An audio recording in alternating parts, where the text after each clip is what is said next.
Sounds good, Anarchist. Be aware that at the moment the queue is currently in a slow state, so there is an increased rate to add decks to the queue. Yeah, I have to be done by 3:30 Cornfield time, which is 2.5 hours from now. So if this is a 60-ish minute league, if this league is under 90, I might try another one. We'll see though. Sometimes these games can go longer. Yeah, it did, Upwork. You're right.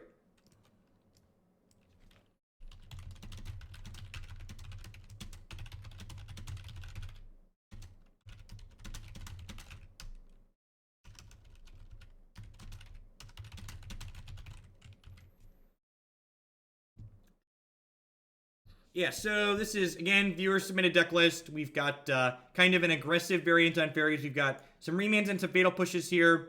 But we've got 4 copies of Scion of Oona. So, blue-red won all of the matches that didn't involve Slippery Bogle.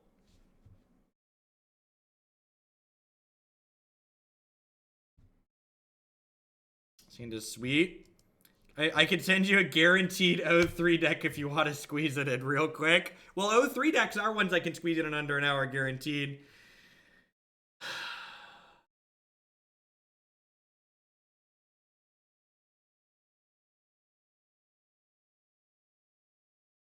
Now, I'm not going to concede the match. I think we have good tools here, but we definitely can't win this first game. Like we've mulliganed to 5 here, and our 5 isn't very good.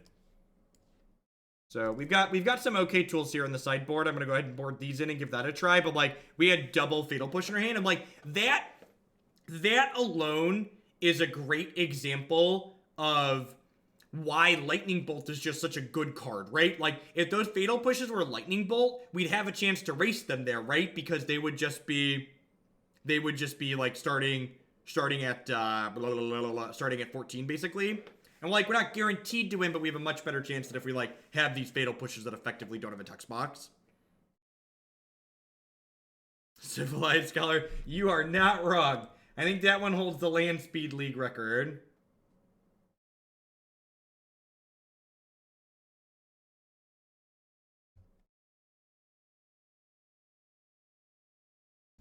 Stream Decker update, yep.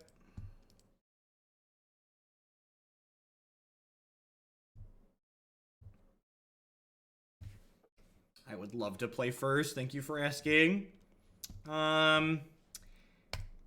This hand's like doesn't have any of our counter spells in it, but it goes Snapcaster on 2, Vendilion Clique on 3, and Vendilion Clique is technically disruption, right? So we'll see how this goes.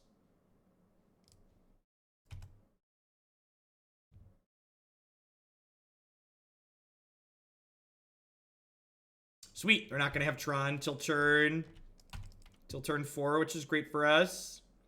I showed them Vendilion Clique off the Secluded Glen.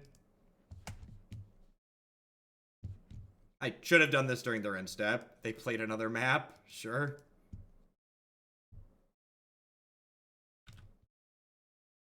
I guess I technically got punished there for doing what I did, because I could have sprited this.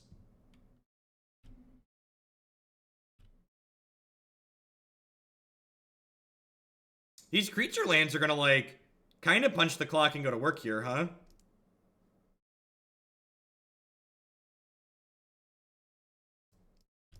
Like, I'm gonna attack them for 7 next turn, and then attack them for 9 the turn after that.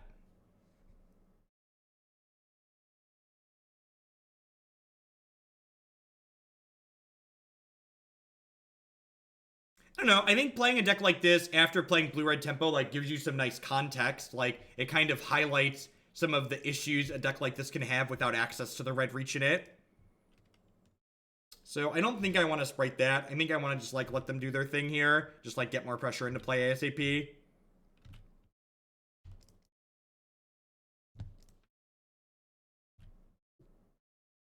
Alright, what do you got? Walking Ballista. Goodbye, friend.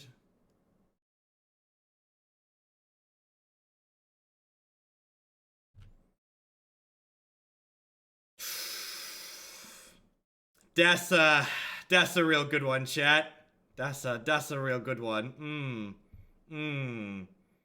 And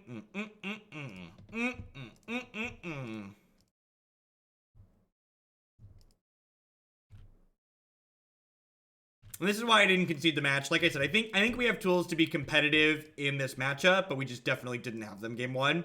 And that's one of the things that, like, I really love about a lot of other games that exist today. A lot of other games that exist right now are games where they give you some kind of information so you can kind of know what to expect before the game starts. Like, the fact that, like, the matchup that you're playing is effectively hidden information in Magic really kind of sucks. I'm going to go ahead and Spellstutter Sprite this here. We get punished if they have exactly Walking Ballista, but I think this is good otherwise. I'm going to just put this into play. That's fine. This is going to be an Oblivion Stone. So I get to attack for...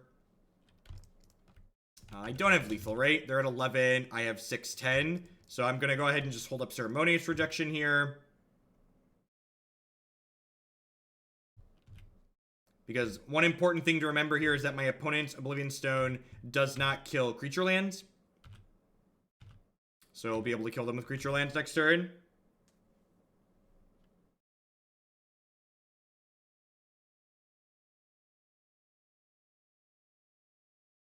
I did not, actually. I guess if they have Ghost Quarter here, they're not dead on board. Yeah, that's unfortunate. Maybe I was too conservative here. I don't know, if they played Walking Ballista this turn, I just kind of got...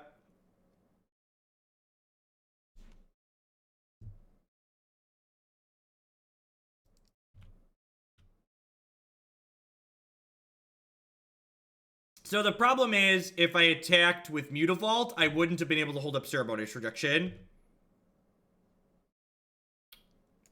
That's a real good one.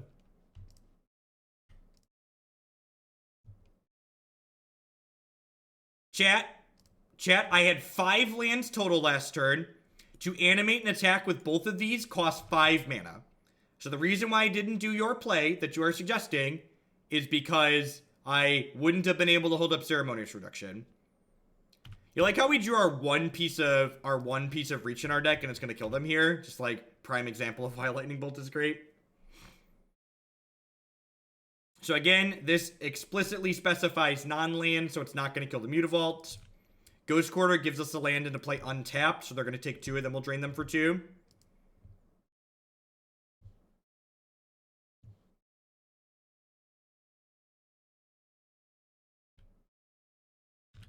Honestly, maybe the Chart of Courses are worse than the Collective Brutalities out of the board, just for the touch of reach that it gives us.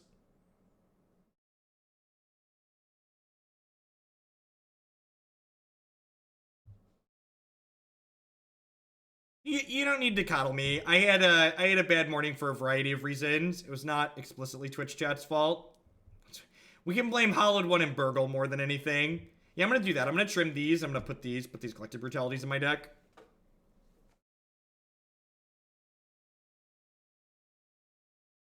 A TLDR, they are selling a $250 MTG box set that is that's got a bunch of full bordered planeswalkers in it, basically. Is the TLDR.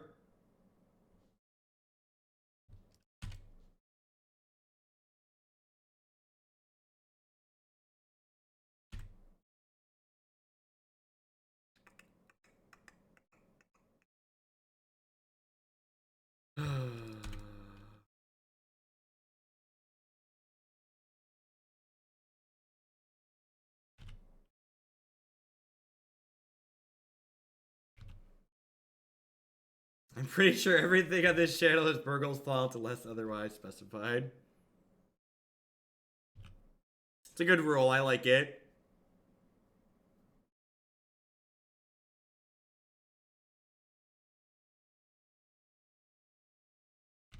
I'm okay with that. This is going to get a tower, and we're going to get... Oh, just Ghost Quarter. Deal.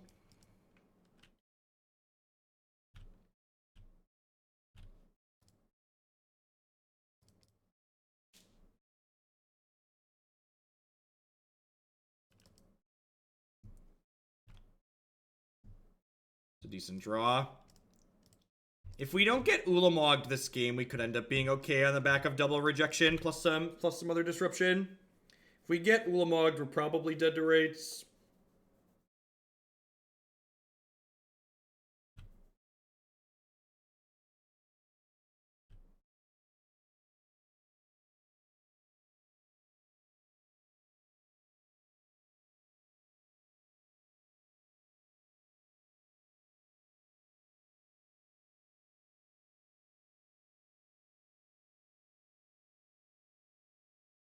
You have a Karn. Sweet. The sweet thing about that tower coming down there means that my opponent had the ability to play Ulamog this turn, but didn't. Which is really good for us. So this next turn, we're going to get to draw step, click them, and still have rejection up. Which is awesome.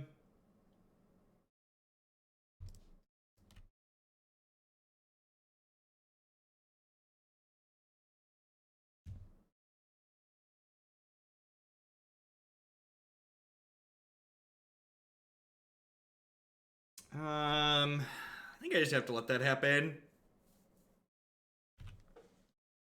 I think with the Bitterblossom and others, they're just like, well,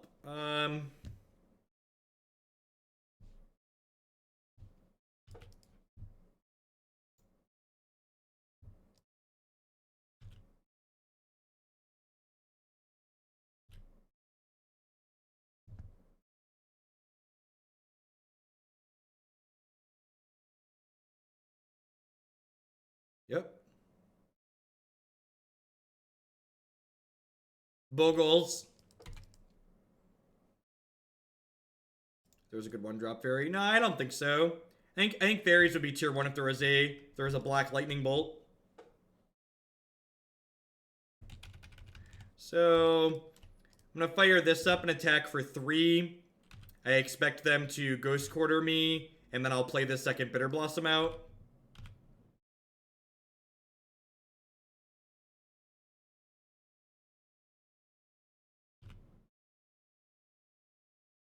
Are they ghosting? Why wouldn't they Ghost Quarter me here? That's so weird.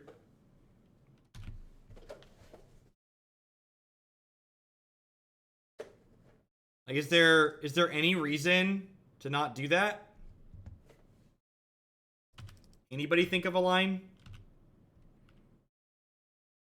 They could just have missed it, I guess. But like, they got this explicitly for the creature land, right?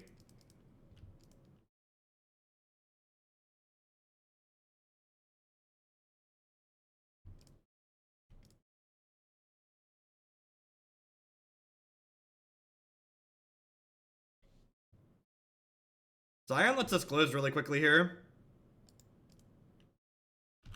They're playing Tron and completely contemptuous of what is going on your side of the table. Fair.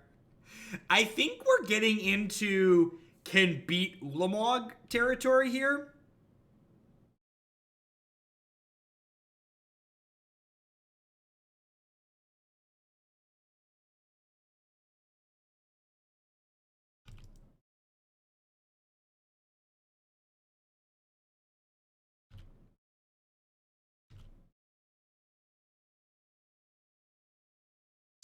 This is 6, 7, 8, 9.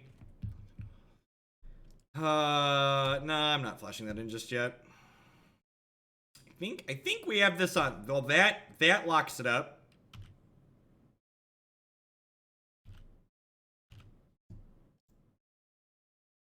That's all she wrote. Man, it's been so long since I've cast a Scion of Oona. It's been a long time since I've cast this card.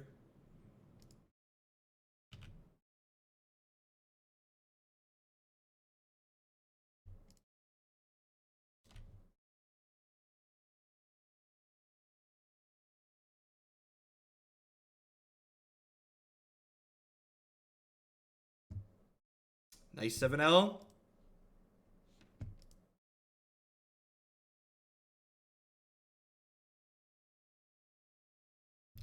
Yeah, sometimes Tron does that. Like I said, there's a reason why I conceded game one and not the match. The core of this deck is kind of sweet. I think these Charter courses are probably suspect, but the rest of what's going on here is pretty decent. The biggest reason I think the Charter courses are suspect is, well, look at this curve. Like, look at the curve and then consider Charter course. I like that this deck is just like gets to jam for Mistbind Clique. That card's really good.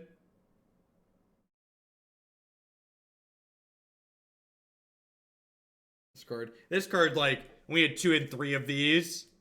We did beat Tron. Have faith in chart. I mean, I believe you that it's like, when it's good, it's great. It's just like, it's like another sorcery speed card. That's another 2 mana card. My deck is just like full of 2 mana cards. Yeah, like some discard spells sound appealing. I don't know, let's see how it plays out, but that's my suspect. I want the curve to be more appealing, basically. Discard spells make Snapcaster Mage better as well. Karma, I did adjust your mana base, by the way. I felt registering 4 Caverns and 4 Mutavaults was absurd, and the fact that there were no Secluded Glens in your deck was a big punt. So I put 4 Secluded Glens in the deck. I cut 2 Caverns and 2 Darkslick Shores.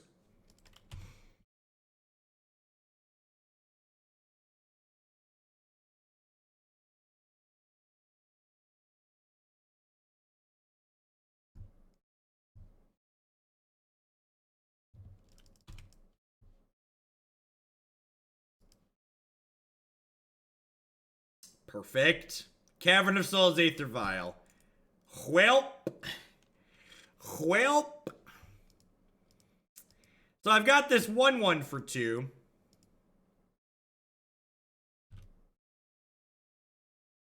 Got this 1/1 for 2.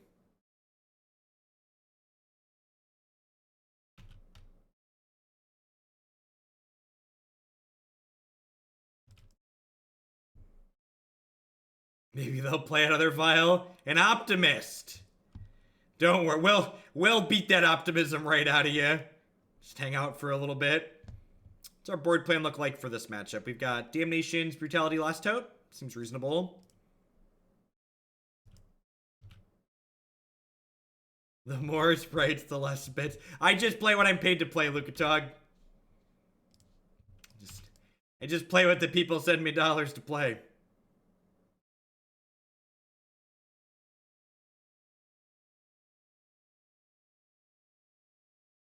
Vial also makes Mistbind Clique less good, which sucks. I believe we are just racing here, which on the back of these creature lands and like the Mistbind Clique, we might be able to do, honestly.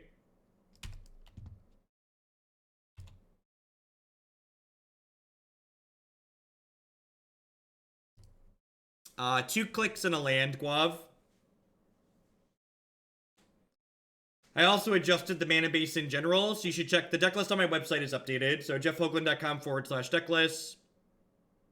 Listen, Spellstutter Sprite might be my favorite Magic card, okay?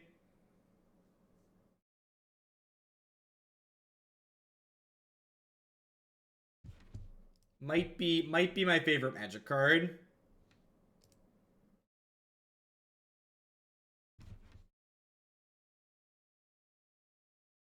Can I see my reflection in the mirror?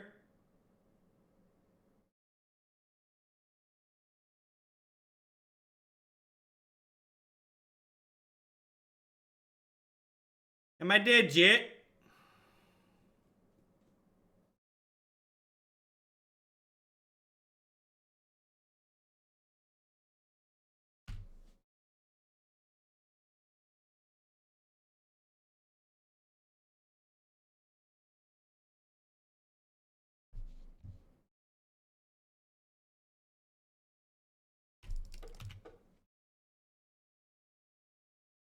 So we're gonna respond to the Aether Vial trigger with Mistbind Clique. We get blown out if they have a Phantasmal Image, but I don't think we're beating Phantasmal Image regardless. We lost to Bogles. We beat everything else.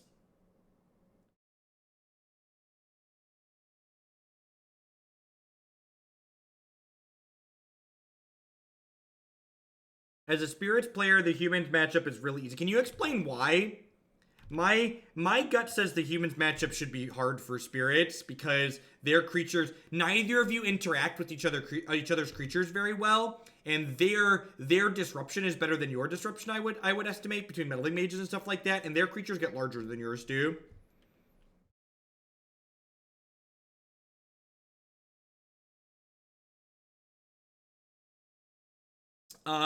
Cape Fear Games.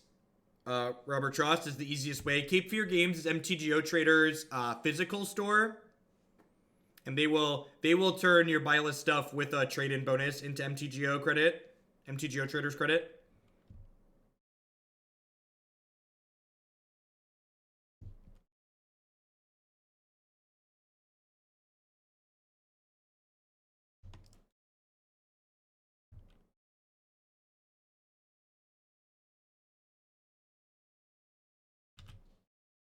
God bless.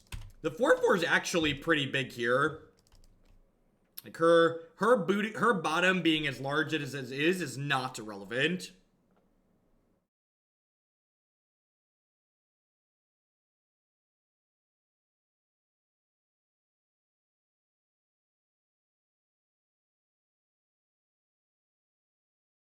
You mean like an auction house? If it had an auction house? So like, Wizards of the Coast just doesn't get it. Like, instead of taking the secondary market out of Magic Arena, if they were smart, they would code an auction house and then just take a cut. Like, that's what Valve's doing with the Steam Marketplace and Artifact, right? They're just like, trading's fine, you just like, have to get your cut of the pie, right? Like, there's 10 out of 10 the reason why Arena is copying the Hearthstone model, or ish, you can't dust, I guess, is because they look at the secondary market that exists for Magic Online, and there's an exec somewhere that's like, I want that money for us. That's our money.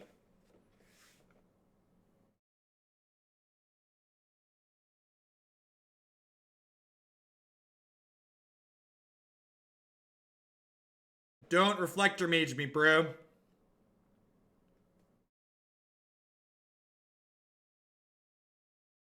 They Reflector Mage me here. I'm taking 7 down to 10.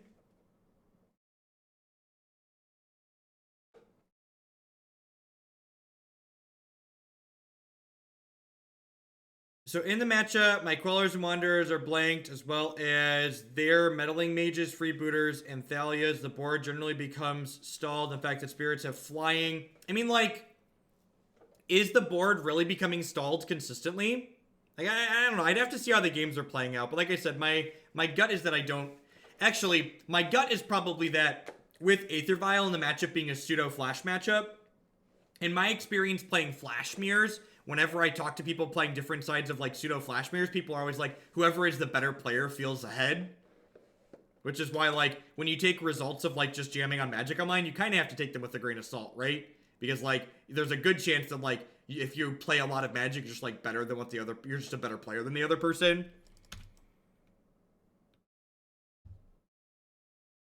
Fatal Push would be a good draw here. I'm just gonna upkeep Mistbind them again. No reason not to, really.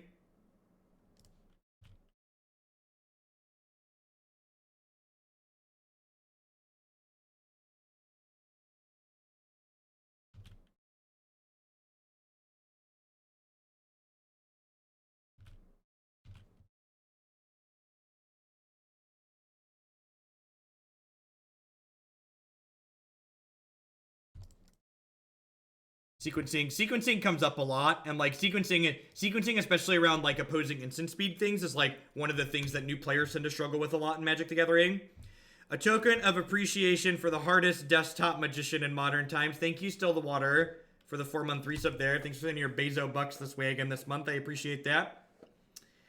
If we can get out of this turn without them like having Mantis Rider and smashing us, we could be okay. Because, like, if they don't have something that has haste here, they can only hit us for 6. Noble Hierarch is really good. It lets them attack with Reflector Mage for 4. It's brutal. It's Tanker. Thank you very much for the 4-month... God, I am just blurring messages. Good afternoon, Tanker. Good afternoon. Gosh, could you imagine if the draw had been a Fatal Push? Just like, Fatal Push would be so absurd. We get to go like, kill your thing, snap, kill your thing, like cast Charter Course down the line.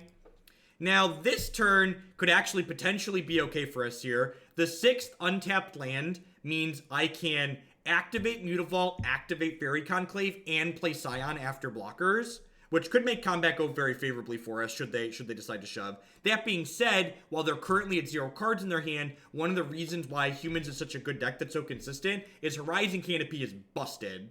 So they're going to have 3 cards in their hand here in a second. So lots of different things that could crack this game wide open poorly for us.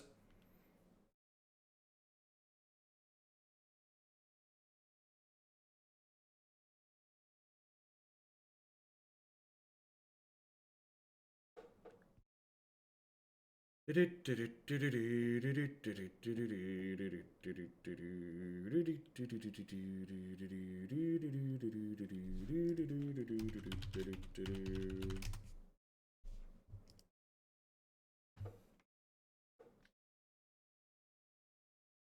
I think my legs are finally recovered enough that I can stand for a bit.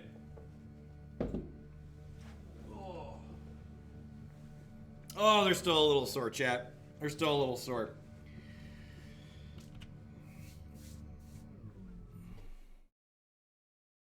If I added Glint Sleeve Siphoner, would I add Aether Hub? I don't know. I think 8 Bobs is probably fine in that deck, thinking on it more. I think I mentioned that at one point, but it's not. I've got a boot. You do. I'm so excited. I just sent specifications in to get some Hoaglandia themed sub notifications, like the pop-ups that come on screen should soon match a little bit. Bloodghast feels kind of underwhelming. I could see that, actually. Like, you have enough card advantage between Lingering Souls and the Bloodsoaked champions. Huh. Yeah, that doesn't seem unreasonable, Pikes. And I guess it's like, it's an evasive threat too, right? Because our pseudo-basics is Menace. Twisters, thank you for the 3-month resub there. Welcome back. And just for the record, I don't go to the gym to lose weight. I am happily fat. I go to the gym to just, like, exercise makes you feel good. It releases endorphins.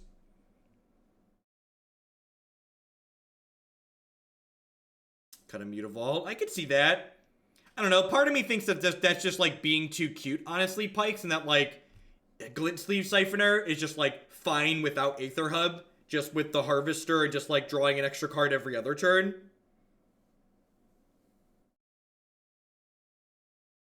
Man, can I just, like, put my middle fingers to the sky and just, like, FUCK Cavern of Souls? That card is such an obnoxious magic card. That's a card I'm looking forward to. It's a card I'm looking forward to not existing in whatever postmodern format ends up being.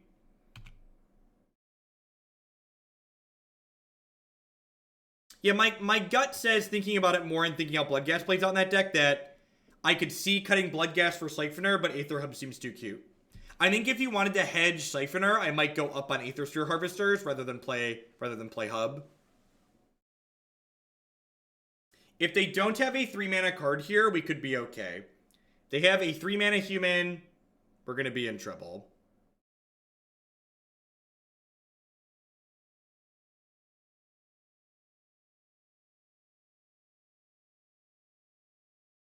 Yeah, I need to try and swear less. I probably shouldn't even spell it.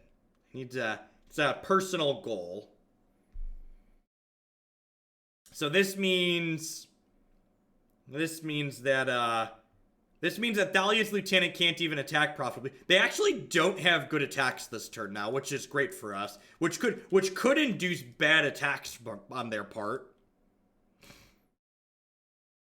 This could induce bad attacks.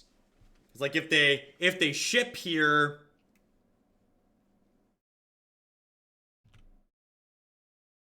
If they ship here, I get to fire up Mutavault, get some blocks in, and then play Scion of Oona.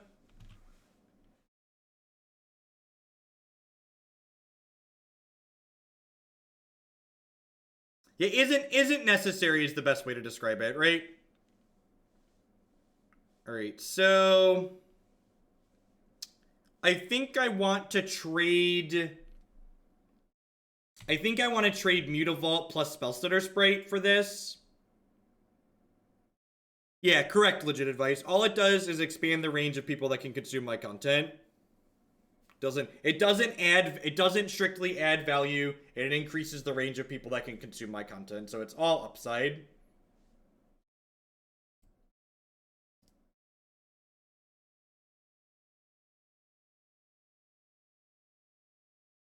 Nah, this is easier to interact with. Anything that sits on the battlefield is far easier to interact with than lands, because Wizards has correctly identified that things that attack lands are bad card design. So we don't print cards that attack mana anymore, really.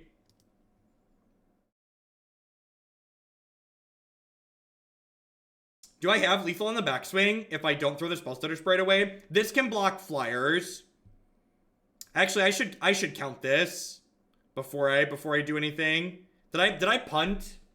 I might have punted. No, because they can block this, right? If they blocked here, they'd be taking 6, 7, 8, 9. Yeah, so nowhere near lethal on the backswing. So I'm gonna double up here, and then I'm gonna fetch a basic swamp and play Scion, which will make this a 3/3 and a 2/2. And then these all trade. What cards do I think would be problematic right away? Probably Aetherworks Marvel. Or potentially Cat Combo. Like things that were potentially issues in Standard.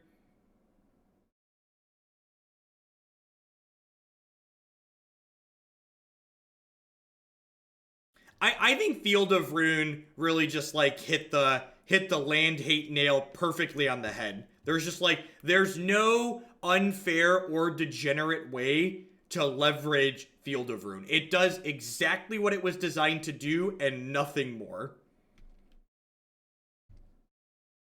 Which in my opinion makes it a great design.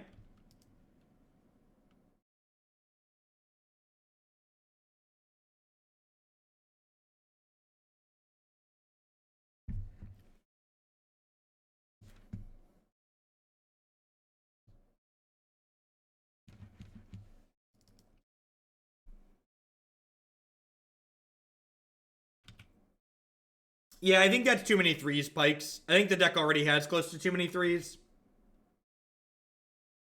Yeah, Snapcaster Mage looking kind of mediocre.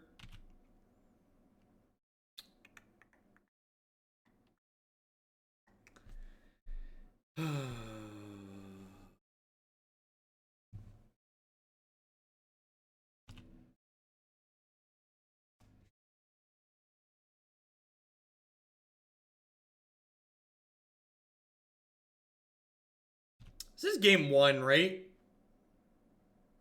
Right? Our opponent's down 9 minutes. It's just been like a long game 1. Yeah, so much for a second league today. Or third league. That's fine. Is it worth holding on to a land to discard to chart? I don't think so. Because the 6th land lets me activate both conclaves.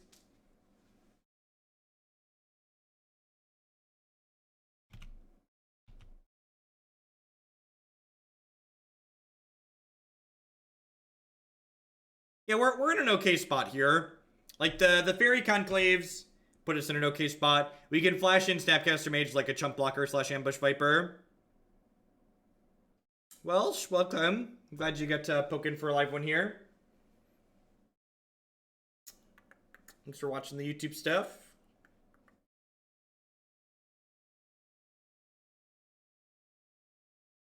They haven't officially announced anything for a new format yet, but Morrow is on record saying that it's a when, not an if. Even Reflector Mage is bad for us here. Most of the 3-drops are bad for us here. Itty bitty bugle boy, accompany B. Militia Bugler is really good against all the decks that aren't particularly good in Modern like ours. Just like anything that's like kind of mid-rangey and grindy, Bugler's great against. I'm gonna make them kill me just because they're taking forever. They're down 10 minutes, so if we go to a game 3, timing them out is probably not unreasonable.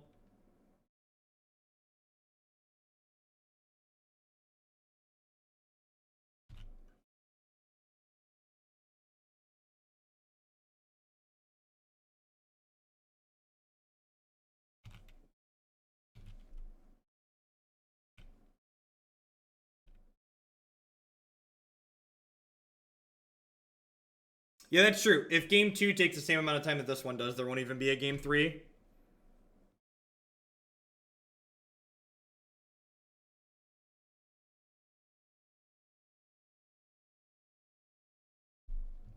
Ha, ha, ha. Staying alive, staying alive. Do, do, do, do. Staying alive.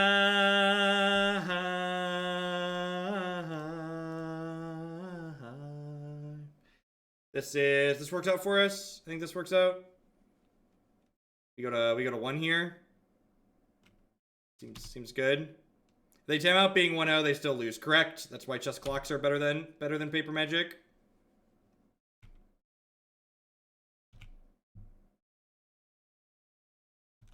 Okie doke.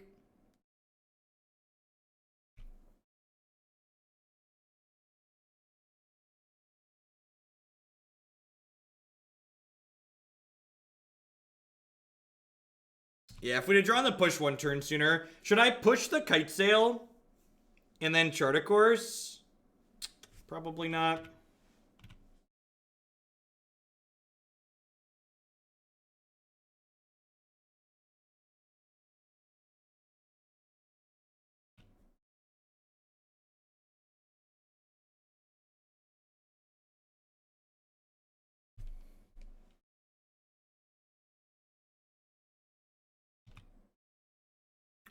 And they're auto passing at this point, so let's just. Oh, I should have done the double block timer tank. If you really want to scum people on Moto with the timer, if you double block their creatures, it eats extra time off their clock. Just for all you folks out there that want your every possible edge, take that little nugget and tuck it away. If you're trying to time people out, always double block. Double block as many things as possible because they have to click through each one of them. Listen, I'm all about min-maxing here, chat. And I'm in for the double blocking, get them on the clock, okay?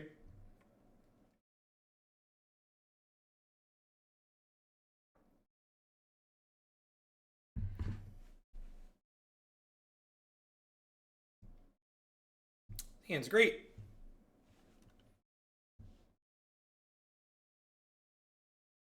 The mana base in this deck leaves a little bit to be desired. The fact that there's only one basic of each type is a little ambitious, I think.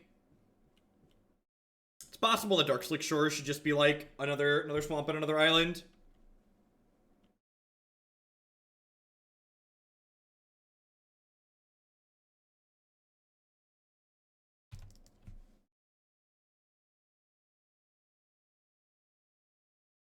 What's going on, Tumos? Yeah, we played a full tempo league before this.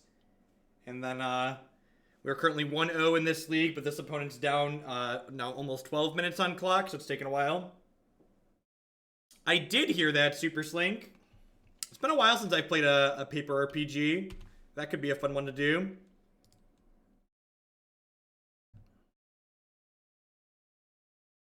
How good is Bitterblossom versus humans? I don't actually know. I feel like Bitterblossom could be the type of card that just like makes us lose more slowly in a matchup like this. But in combination with Scion of Oona, it's potentially very, very good, right?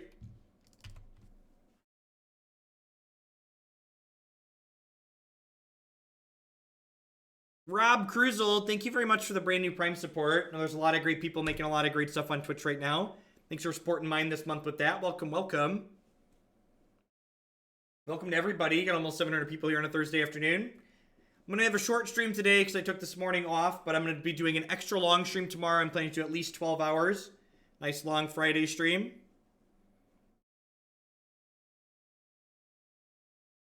D&D is Dorks and Demons.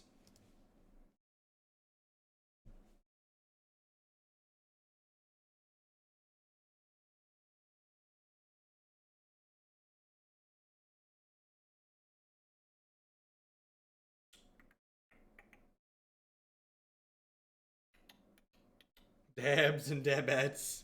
So do I want to play this Cavern? I think I want to play the Cavern.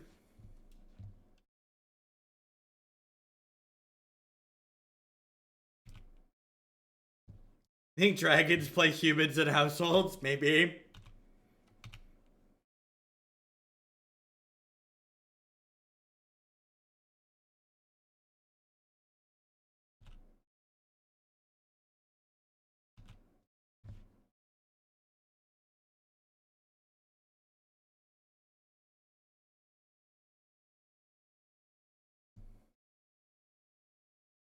Itty bitty bugle boy, company B.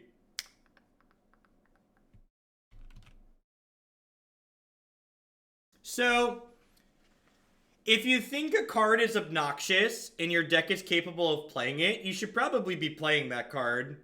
Like if you genuinely feel that a card is borderline too good, not playing it means you're probably making a pretty big mistake. I'm gonna click them in response to this Violon 2 here if they activate it. It's weird that this is weird timing.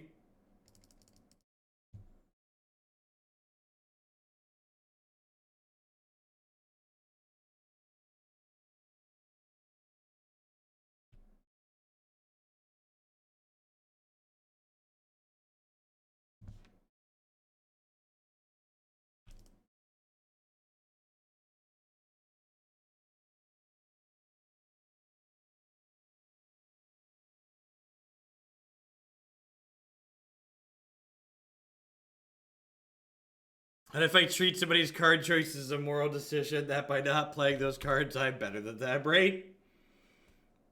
I assuming you're being facetious, but some people really believe nonsense like that. Again, really wish I had a basic swamp to fetch here, a second one. But I don't, so I have to go to 14 now.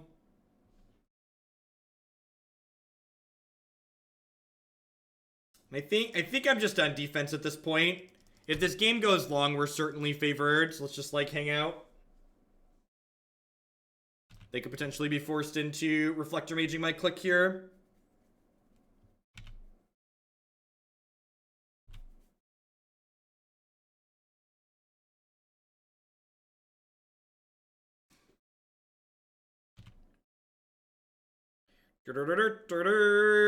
Charge. I assume I'm going to pick this Clique up.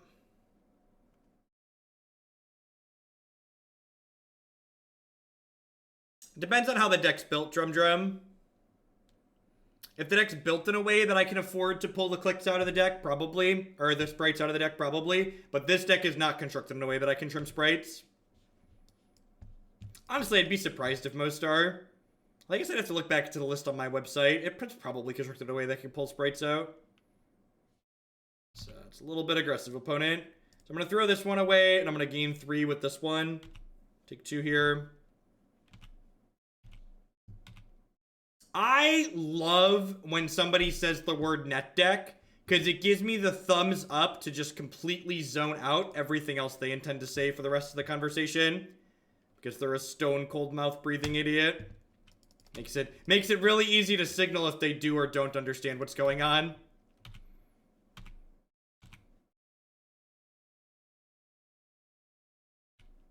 Why was that a strange attack?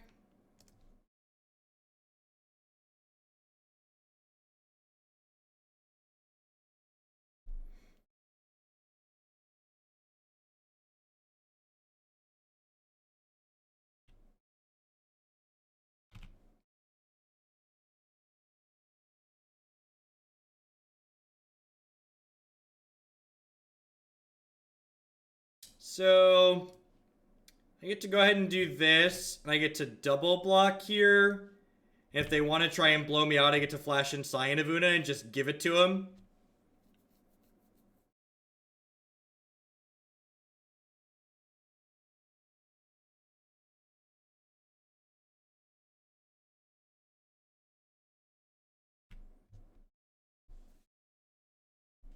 Deal. Do I no longer rate for Gathering Magic? Gathering Magic doesn't exist anymore, so there's a little bit of backstory here. Gathering Magic, the articles there were always paid for by the website Cool Stuff Inc. And Cool Stuff Inc. Decided they wanted to host the content that they're paying for on their own site now, which makes sense. I always thought it was weird that they were paying to host content somewhere else. All right, we're a little bit ahead right now here. And opponent's down to 5 minutes, so it's looking like a timeout might be a realistic win here. Sorry, I know it's not terribly entertaining television, but, you know, get my fun bucks. Yeah, so my paychecks for writing still come from the same place. It's just the content. And, like, I still send it to the same editor. Like, my editor was always had a Cool Stuff Inc. email address.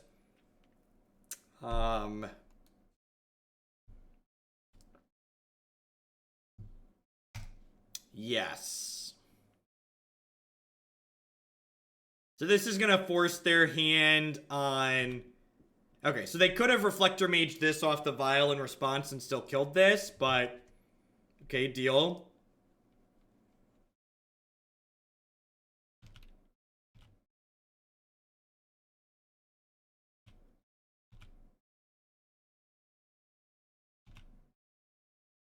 Net deckers are cheaters. The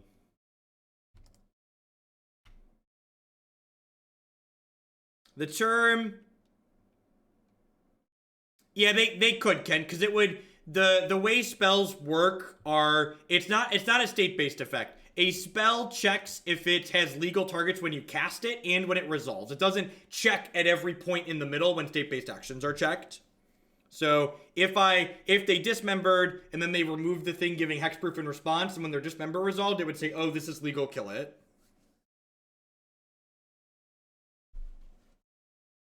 Opponent concede, presumably because they're crunched on time and they were very unlikely to win that game.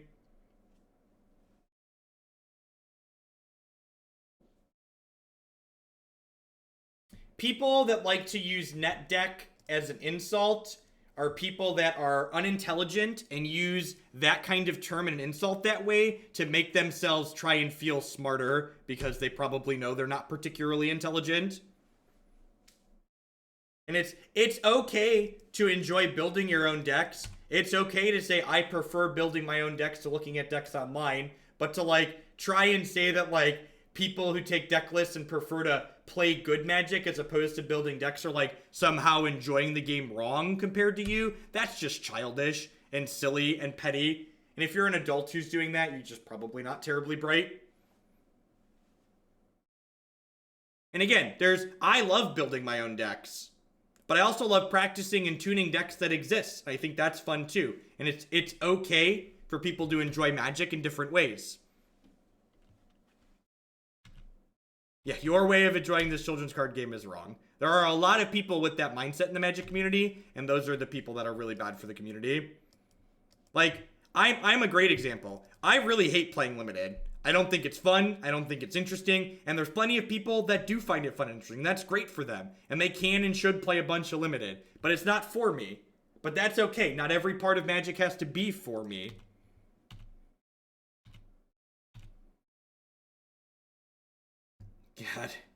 God bless you, Secluded Glen. God bless you. I think I need to hold up Fatal Push here.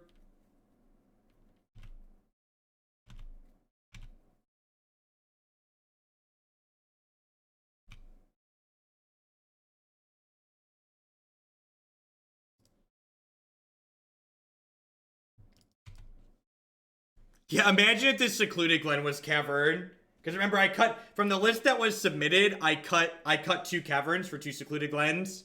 It could have been a Darkslick Shores, to be fair, too. Two of the lands I had were Darkslick Shores that I cut for Glens, but it could have been a Cavern of Souls. Then we just, like, really wouldn't be playing Magic here.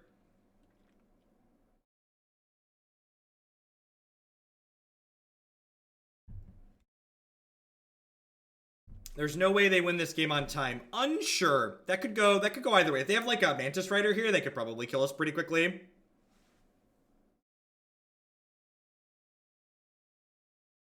Nah, I think the chance of Clique trading with their lieutenant is pretty low.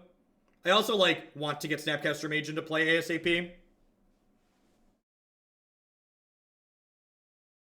If they don't have a Mantis Rider here, we could be fine in terms of, like, them losing to time. Honestly, if this is going to, like, just, like, be a traditional game of Magic where we're not timing them out, we're, like, probably dead to rights.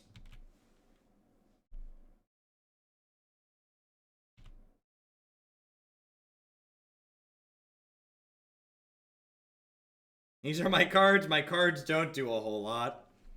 I think I'm actually going to flash in a Snapcaster Mage here, so that way next turn I can play second Snapcaster Mage, Fatal Push the Champion of the Parish, double block the Militia Bugler. That's a good draw. Lets me snap Fatal Push a 3-drop. That's exciting.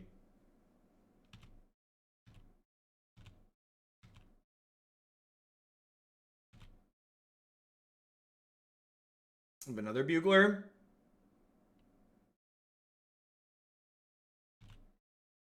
That's bold. Bluffing the Vial activation when you have less than 2 minutes on your clock it's a bold strategy, Cotton. Let's see if it pays off for him. Like, normally bluffing the Vial activation is like, okay, sure, that's sweet. But, like...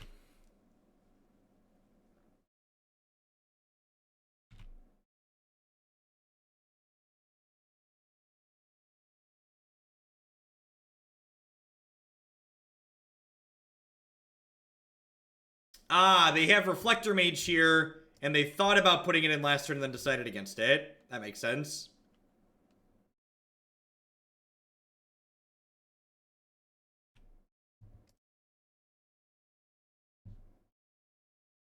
Believe they have entered auto pass mode. Nope, not yet.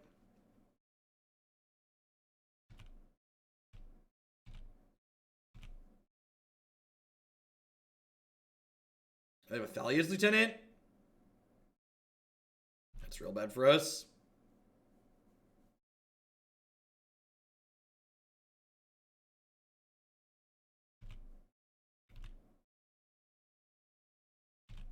I think I just have to take 6 here. And then I think I want to hold this Polluted Delta, so that in case we draw another Fatal Push, we can push, snap, push.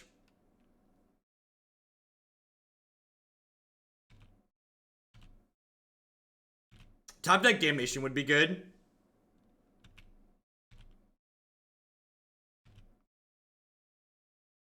As unfortunately a card that doesn't do anything.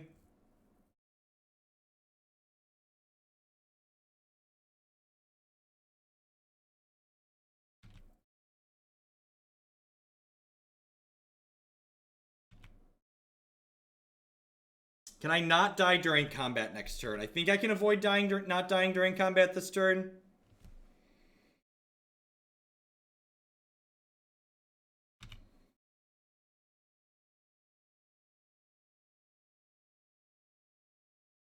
Like, why are they playing lands? Why would they play the land tier?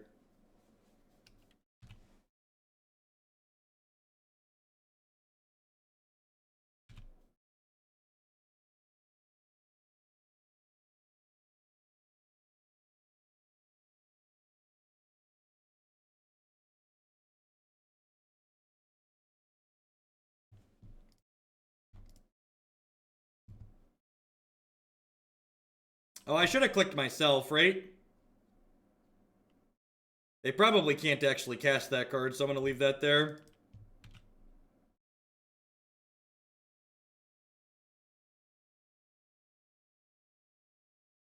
If I block like this, take 7, go to whatever. I should double block. Yeah, I should. I should double block. So this is 7, 8, 9. Yeah, buddy.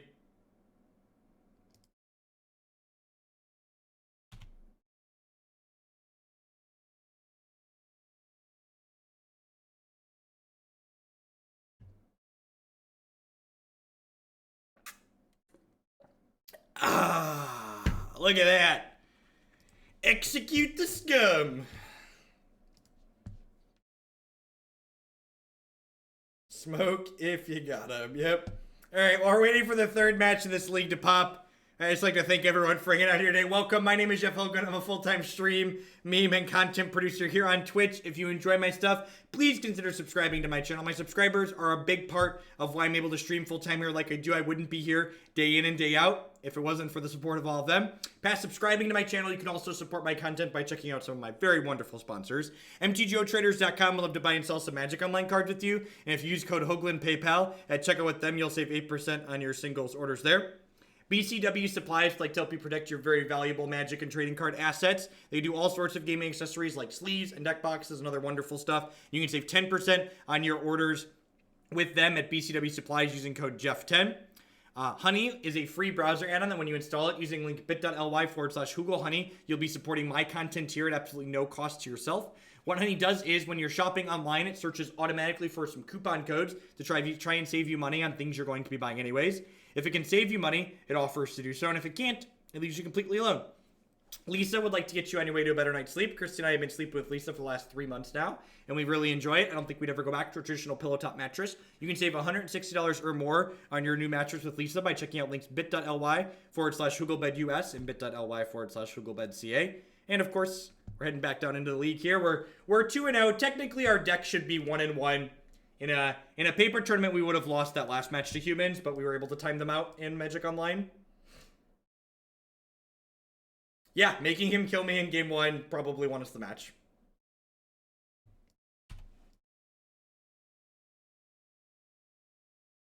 I was playing Mardu proc against humans, had a human opponent time out in game 1. That's fantastic. That was a good draw. This deck's really good when you have turn 2 Bitterblossom on the play. Don't spell snare me. Don't spell snare me. Don't spell snare me.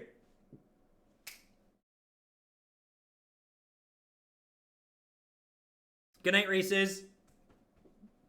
Have a good evening. Welcome to the No Justice stream. What's going on up to peak? I mean, timing out someone who's played absurdly slowly is kind of a justice. That's kind of like justice. I'm gonna add that dollar to the SCG Con fund. All unclaimed bits go. This stream made possible by Lucatog and all you guys out there. It really is, Luca.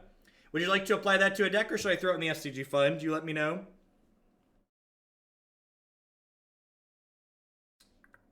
I think I want to play Mutavault here. Who's ready to get Blood Mooned? Raise your hand. Raise your hand, Chad. Who's ready to get Blood Mooned?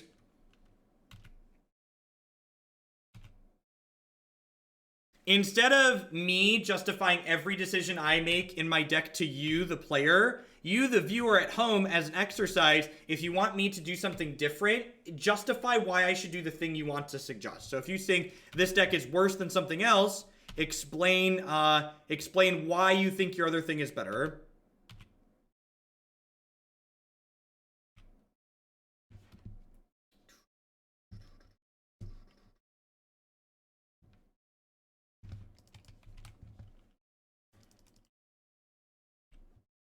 Not a Blood Moon deck. God bless. This Bitterblossom is probably going to go the distance against Jeskai.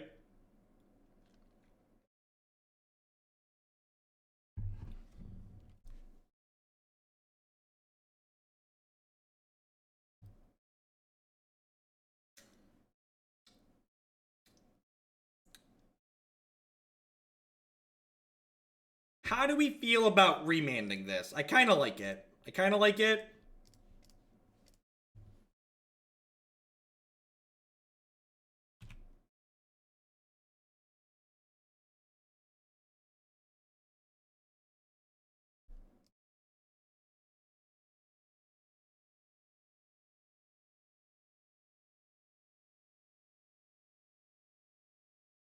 Yeah, that's true. If we lose this game, it's gonna be because they were a burn deck.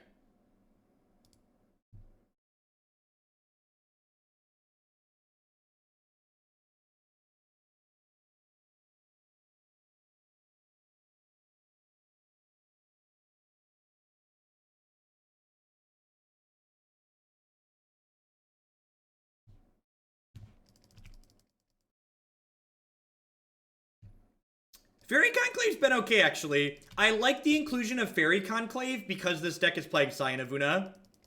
So I don't know that I think I prefer Tar Pit in the less aggressive Fae builds, but I think in this build specifically because we're on Scion, I like it.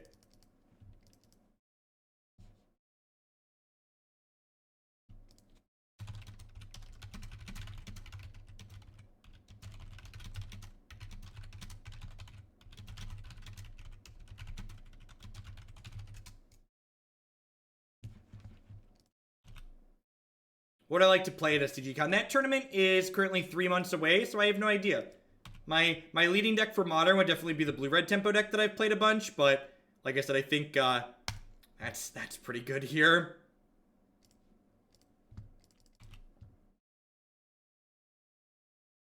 I think there's a lot that could change between now and then. Hopefully we get a couple of sweet Izzet cards out of the Rev set. Should name Wizard. Yeah, I should name Wizard. You're right. All of my fairies are wizards. Thank you for such a valuable resource. As a father and full-time student, Magic often hits the back burner. I was looking through your decklist website and finding the decklist for Wizard Bird in your last 5-0 differ. Which one would you recommend? So I actually just updated my decklist page on my website to be closer to the one that we had our last 5-0 with. I think the Soulscar Mages are probably reasonable, so I updated after we played a league this afternoon that went 4-1 with Blue-Red Tempo with Soulscar Mage, so I added that in there.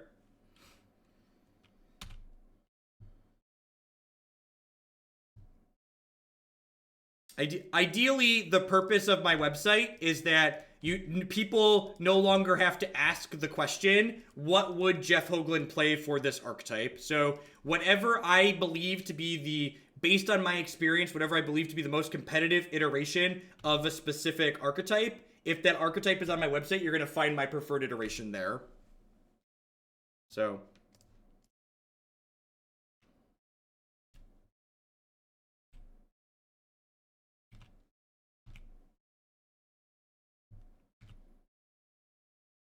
push the Stork off a cliff. Man, we're going to need to play 2-mana Divination here in a second. Getting kind of hot just thinking about it.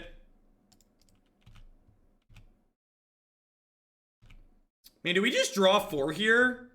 Do we just, like, draw 2, snap, draw 2? I think we just draw 2, snap, draw 2. Just, like, inject the card straight into my veins.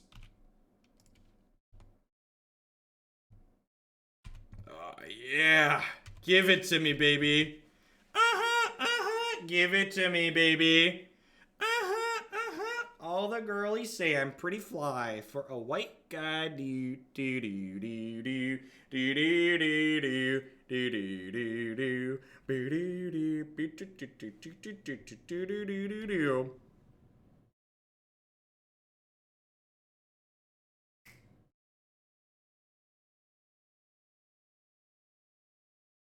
That was a song when I was a kid, therefore it is a kid song.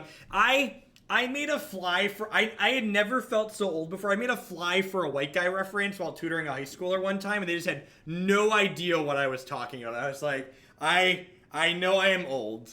They don't get my song reference. To drop off these ad bits and ask you to bump Sultai Infect. Will do. Thank you for the support. So I can fire up Mutavault and have Spellstutter Sprite / Mistbind Clique up here.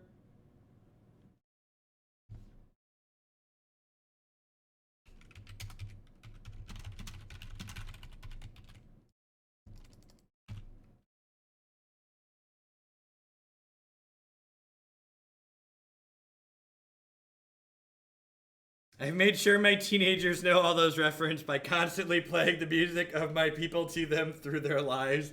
That's great term.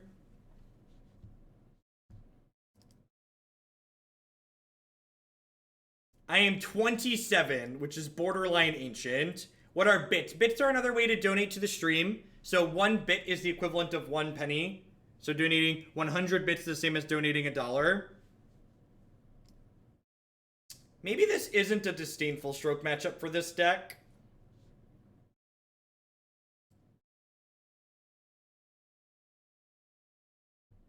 I definitely want... I mean, I don't want all the brutalities. Does this seem reasonable?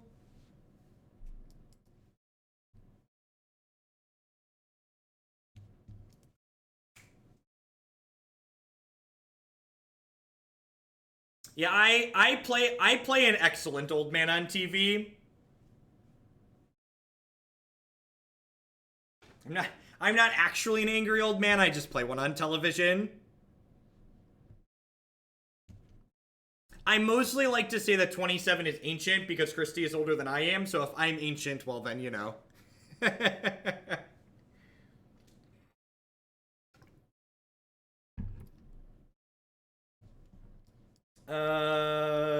this is probably fine. It needs a couple of lands, but it's reasonable.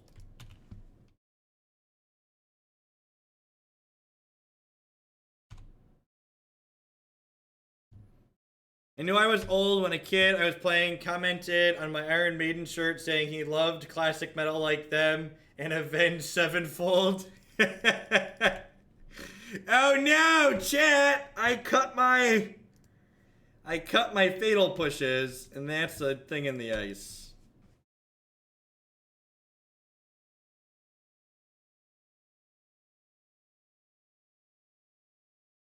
I was like an angry old man when I was 17.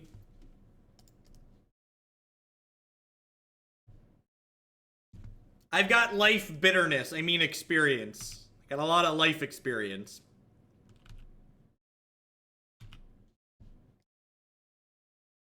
I actually didn't start playing a ton of Magic until I was a bit older. I played Magic very casually for a long time. It wasn't until I was like my last semester of grad school I started really playing competitively. By the time I am actually an old man, I'm going to be very good at it. Arguably one of the best. Is competitive old manning a thing? Because I'm going to be great at that.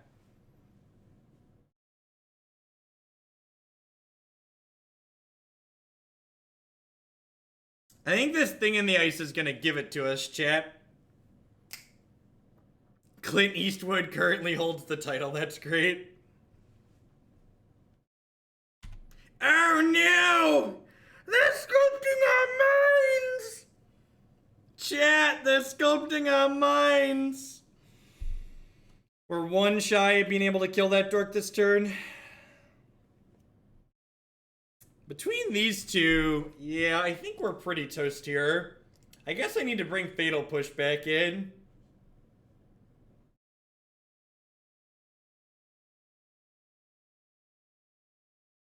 Grellwing, thank you for the brand new Twitch Prime support. I appreciate that. Thanks for keeping me employed here.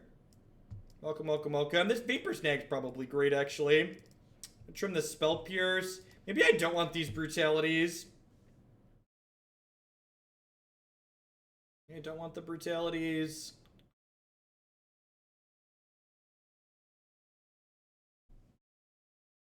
The IRL stream from the nursing home.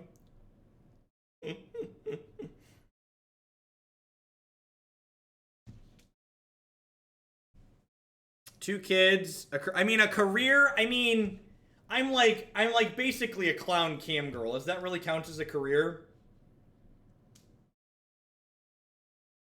I appreciate the Bezo bucks. Is this a Charter Course hand? Could go either way on this.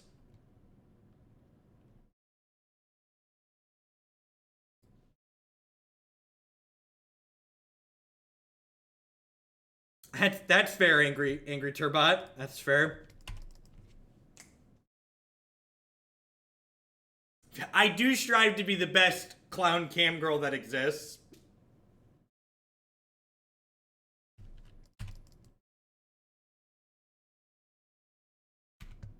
I mean, it doesn't really catch us up though, right? Because like I have to attack. Well, I guess if they like opt here, I get to sprite it and then untap and Charter Course next turn, maybe.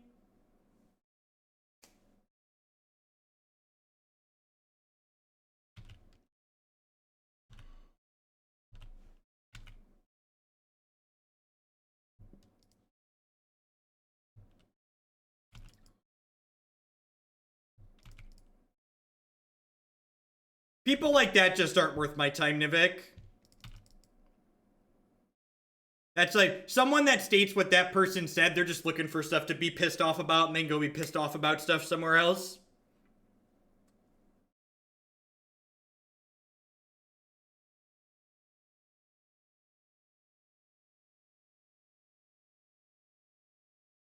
New counters to Moto. What do you mean by new counters? Elaborate.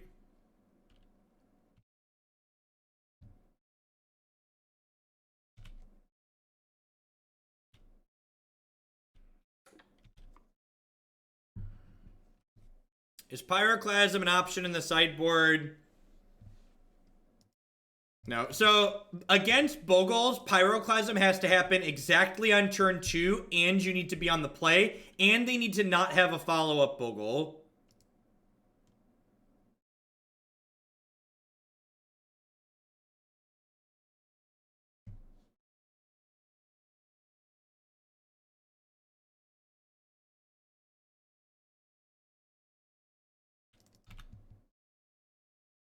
Moto will be in a golden arrow when they finally fix Wall of Roots, right?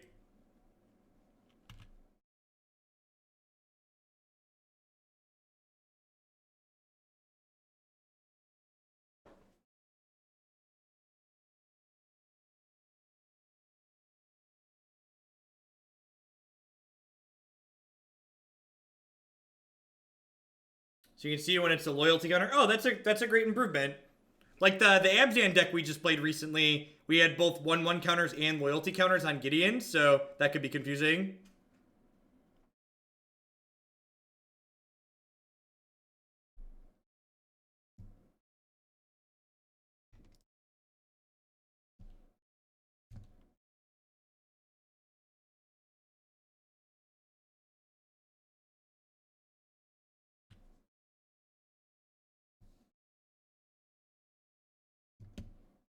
Man, that's a hand of magic cards. I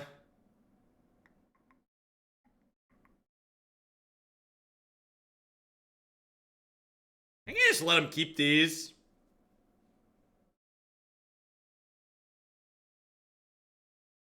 Just let him keep those.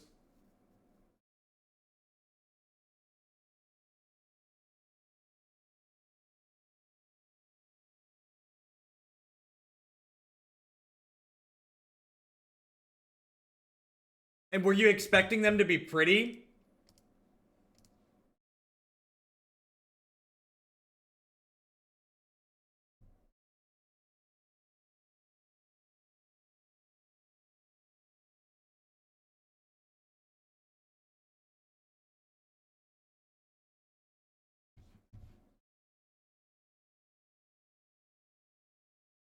This is gonna be Anger of the Gods.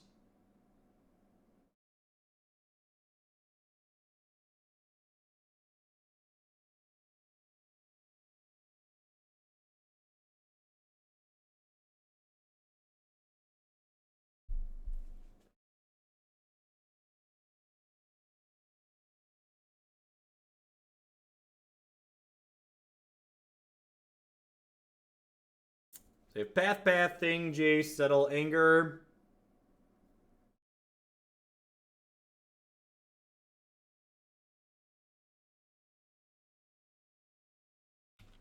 Sure.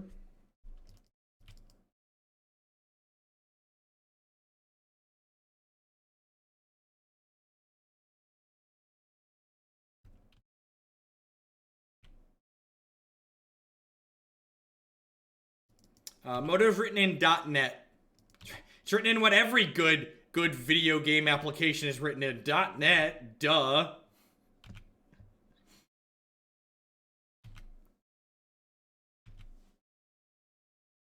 It's written in Excel.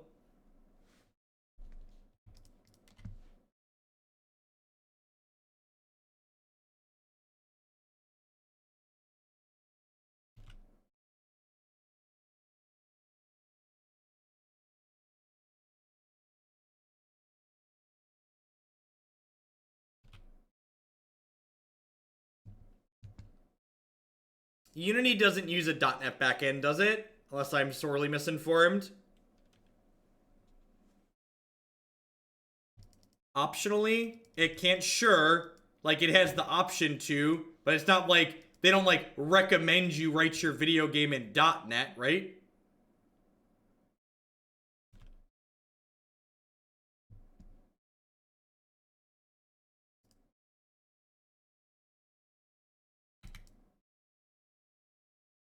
Has .NET become that portable?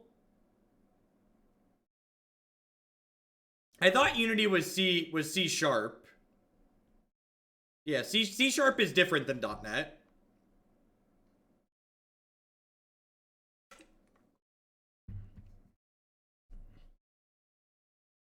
I think I'm shocking this in.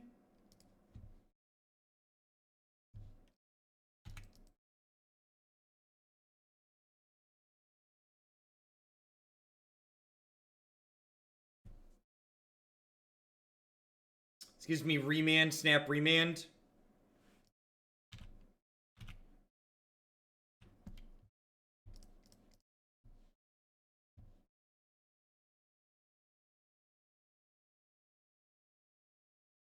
Probably just be a rampant growth here. That is a lot of magic cards. I guess I'm taking Snap here.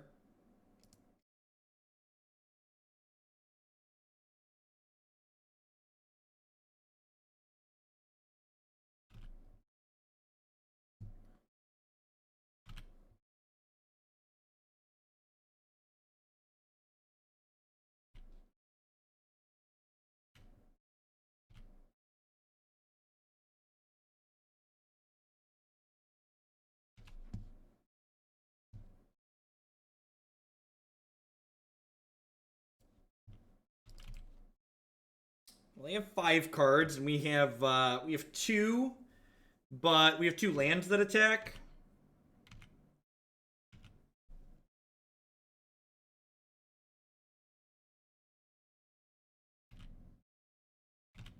My game plan is to continue playing Magic the Gathering until I have died or my opponent has died. It's a strange plan, but I'm going to see how it plays out.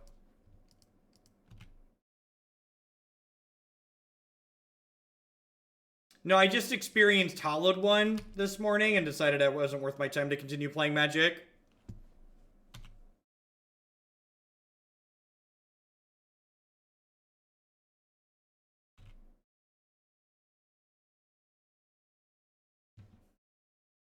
God bless you, SJ.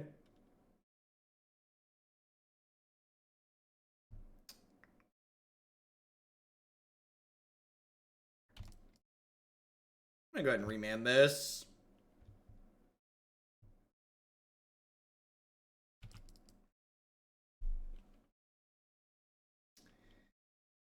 Oh, them's the beats.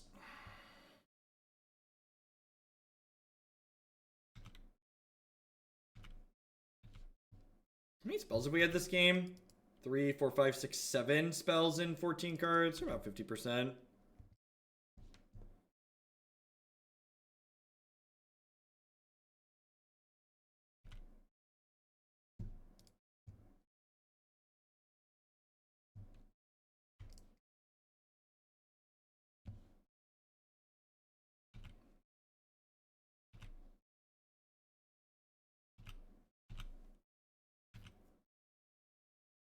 That connecting is pretty good for us here.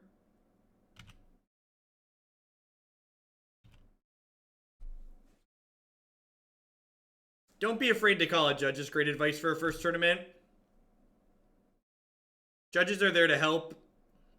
The only people that are going to make you feel bad for calling a judge are idiots and cheaters, and you shouldn't feel bad about offending either of those types of people.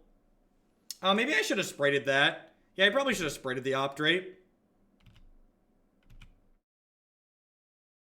I guess I can sprite like a Doomblade, though.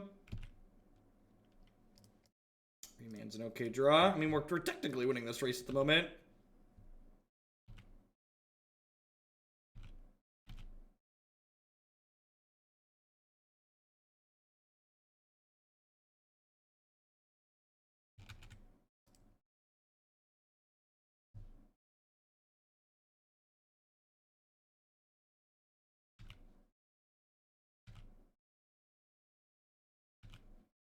So someone asked a second ago how we plan to win this game. The actual answer is by getting under them. Like, we've flooded, but they're stalled on mana. So, like, if they continue stalling on mana here for another couple of turns, we could potentially just, like, remand them out of this game. I haven't played it yet, Saruz. It's actually in the queue. We're going to get to it at some point, but I don't have first-hand experience with it. Colony could be a tough nut to crack. Although I guess I have Snap Fatal Push. I named Wizard. Do I want to block here? So their hand is Cryptic, Teferi, Settle. I think I just trade here. Nah, I'm going to take it. I want to win this race, right?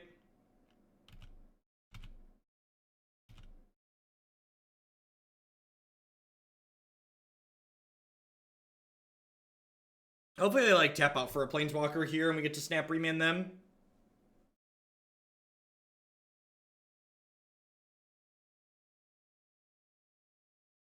They like tap out for a Walker, we Snap Remand and then crack them to 5.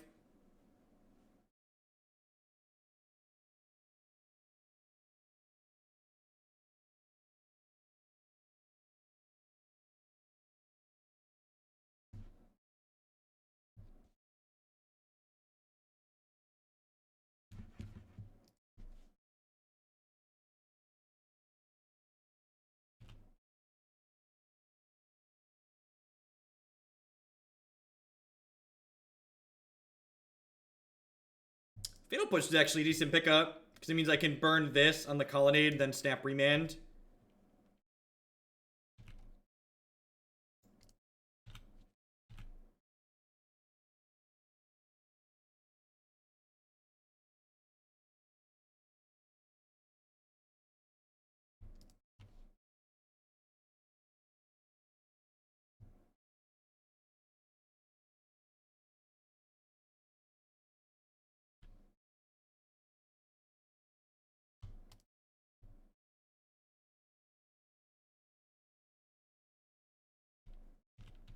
Last Hope's not bad. Lets me kill this the Snapcaster Mage.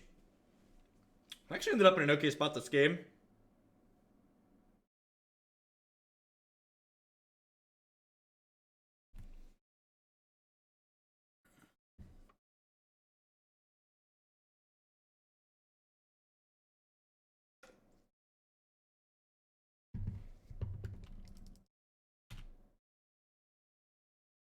All right, so they have a counter spell to go with their Planeswalker. They could maybe get under us here.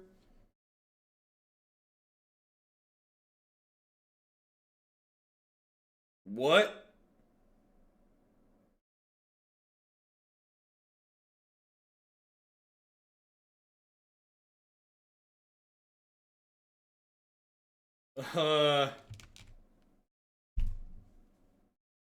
Like resolves?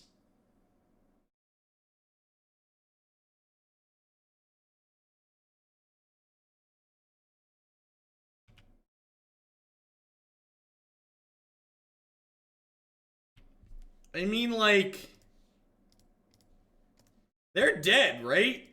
Like they can't cast Settle the Wreckage, they can't cast Teferi, they can't cast Lightning Helix. Like, let's see how it pays off for him here. Yeah, we drew Spellstutter Sprite to counter a Lightning Bolt here even.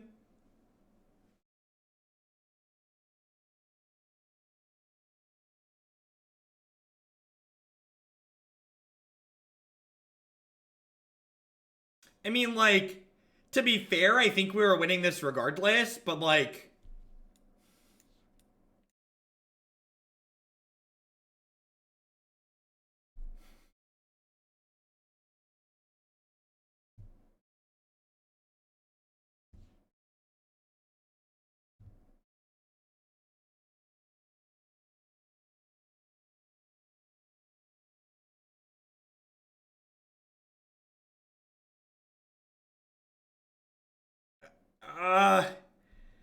I'll take it, I guess. I'll take it.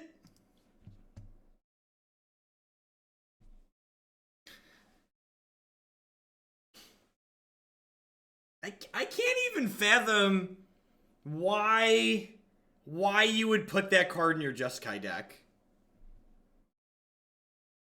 I can't, like...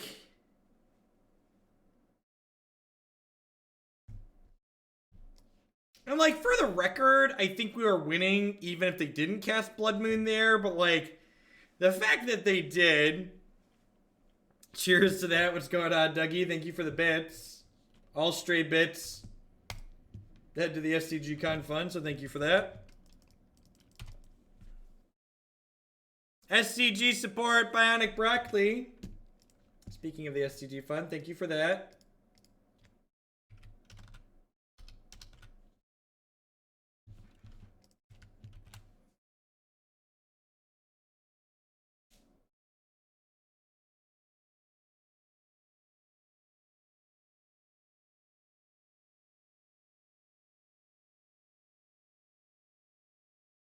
Something, I guess. So long, Bitterblossom. You are too pure for this world. Well, the good news is I get to play this and reveal Vendilion Clique since they already know about it. Are there going to be stretch goals for the SCG Con Fund? Maybe. Maybe we could do a costume goal of some sort. I don't think I'm going to raffle off the decks I'm playing, though. I'm pretty sure I want to play decks that I pick out.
Can we...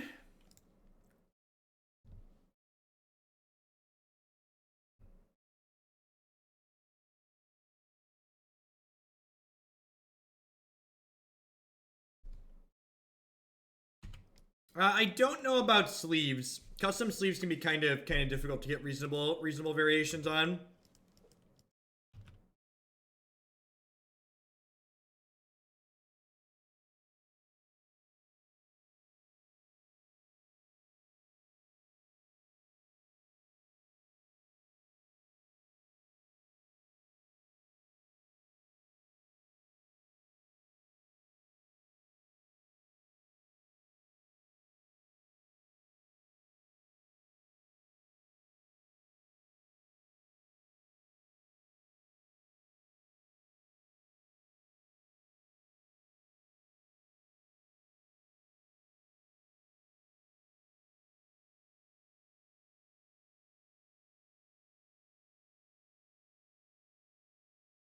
BCW Elite cards, preferred sleeves.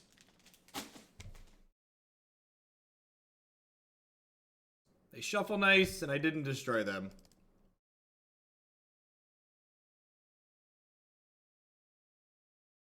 Which is not a low bar. Which is not a low bar. I'm very rough when I shuffle.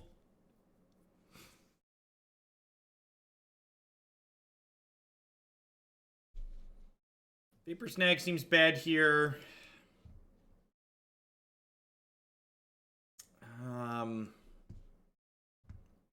Maybe the fatal pushes aren't particularly good. Collective Brutality is just better. Like, I want ways to kill Pyromancer, but like this does more than that.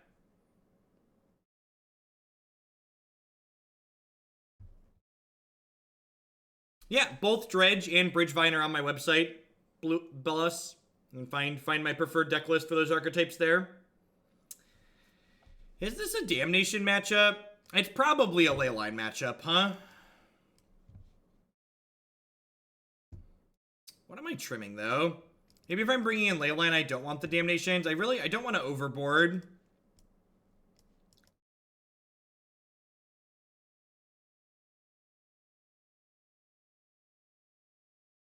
Yeah, Leyline seems great.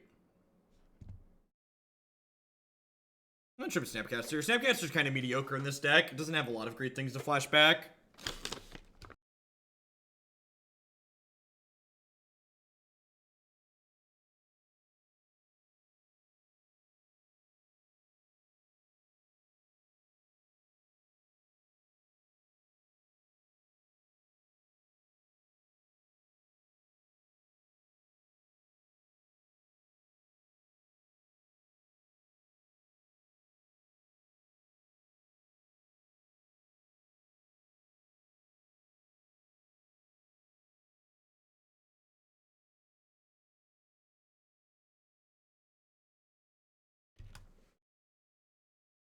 I personally prefer to shuffle single-sleeved cards. I like how they feel better. I don't know. I've got 4 Brutalities and 2 Last Hopes. Like, those check Dr. Peasy pretty well, right? It's like a tank between whether or not they want to take Remand or Last Hope here. I assume they want to take Last Hope. Unless their hand is really strange.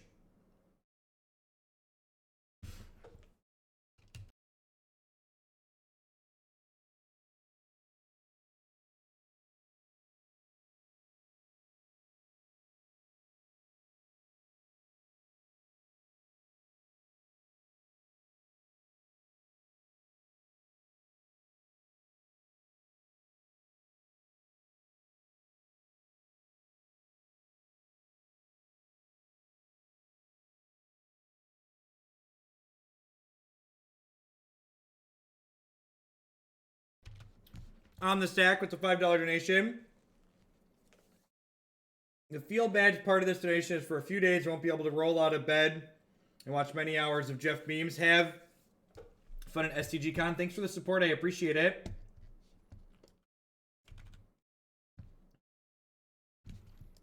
I feel like we're dead, right?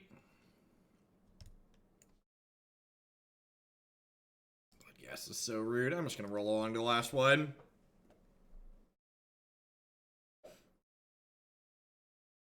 I like the feel of shuffling single-sleeved cards.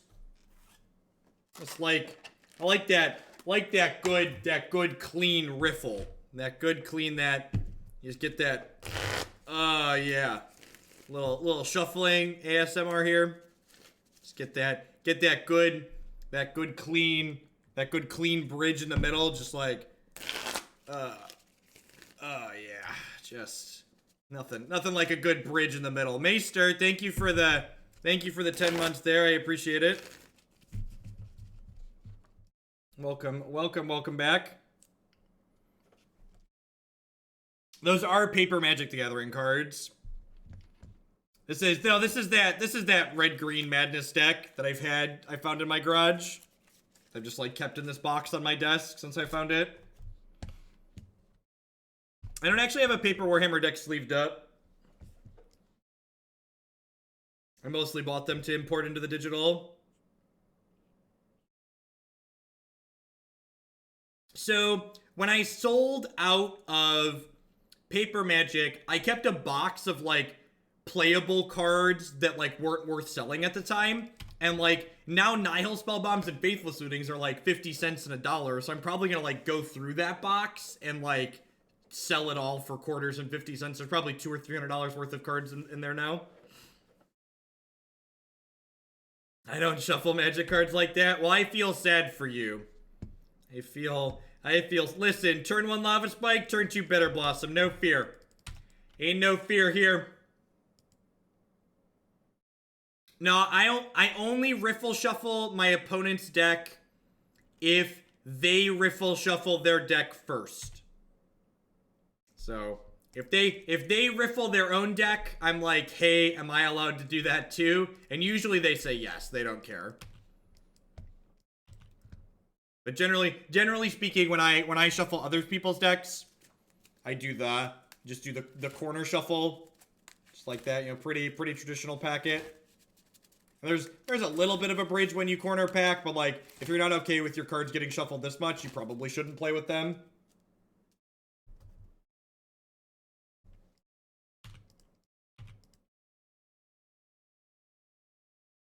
Artifact looks sweet.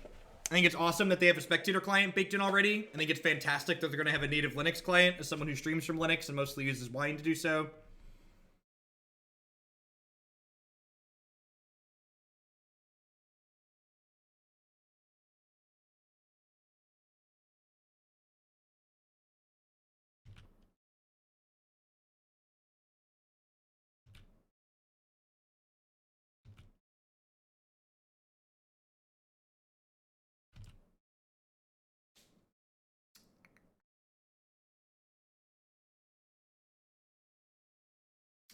Yeah, definitely. What OS do I use on my phone? Sailfish OS? I have a Sony Xperia X that runs Sailfish. I'm gonna play this Vendilion Clique in response here. We're probably dead. Yeah, Artifact's supposed to be in streamable beta in October sometime.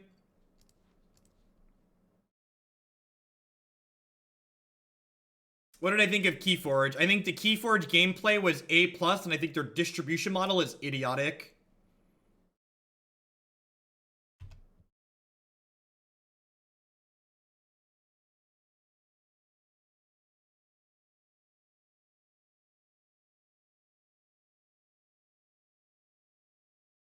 Yeah, we're just very dead here.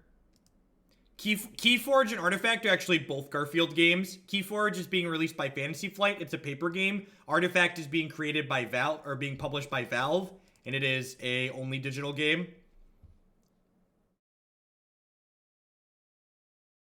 I have 4 cards to bring in here, and I have to leave all my Bitterblossoms in. This doesn't bode well for our hero chat.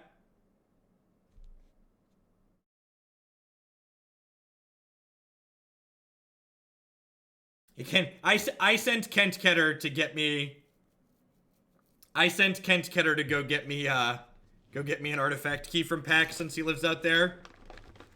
It's like, if I pay for your day pass, can you get me an artifact key? God bless.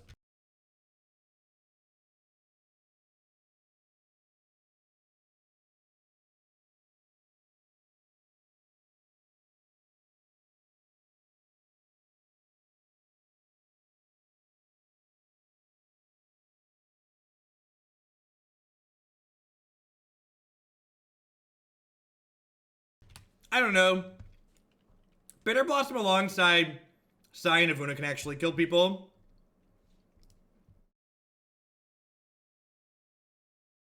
I think Valve decided to add text chat to Artifact because they're idiots. They can't get everything, right? Right?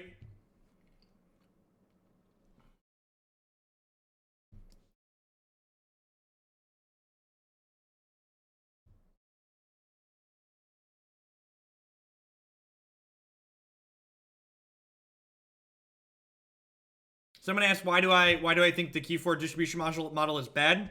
Because decks aren't guaranteed to be well balanced against each other with the way the decks are generated, which makes it bad for both casual and competitive play. Because if I want to play the game casually, I can't go out and buy 2 decks and know that these decks are going to play well with each other. And if I want to play competitively, I have to, like, basically booster random instead of looking for cards. I have to, like, keep buying decks until I find a deck that's actually good. Yeah, Keyforge is the one that's not a deck building game. It is a buy random pre-generated decks games. We went 4-1 with Blue Red Tempo this afternoon. We lost the match to Bogles, and by lost I mean I didn't play it. It's a deck buying game. Yep. It's gonna, if there's anything remotely competitive for the game Keyforge, it's gonna take pay to win to a whole new level. Instead of paying for singles to that'll be a gouged market, you'll have people that'll be like, this deck is 95% the deck that won the last Keyforge tournament, $500 or whatever absurd amount they want to charge. Maybe it's just the cynic in me, but like that's what I would expect to happen if there's anything remotely competitive. All right, they haven't played creatures. Let's just 2-mode this brutality.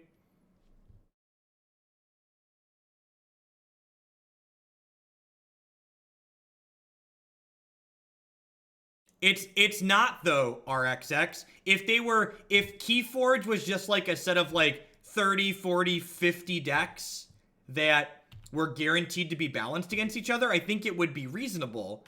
But that's not what it is. Keyforge is computer-generated decks from a set of millions of possibilities. I took the Skullcrack because I have another way to gain life in my hand.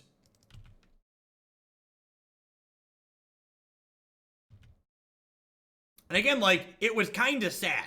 It was kind of sad. It was the first time I've ever walked away from a demo of a game, because I demoed it at Gen Con with one of my buddies. And I was like, I walked away from the demoing the game, and I was like, that game was really good. I don't think I'll ever give them any money because their distribution model is silly.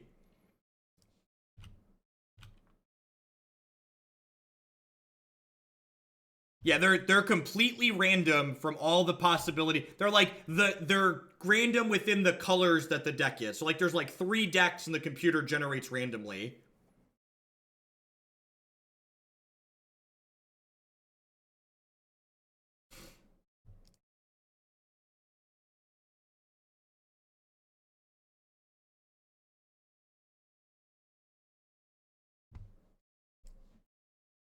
It is nonsense. Like I said, it sounds like it sounds like really neat from a theory perspective, but from like a practicality standpoint, it sounds just like total nonsense. I mean, I'm not casting the second Bitterblossom, so I might as well like check for a Rift Bolt or something that they didn't play by mistake.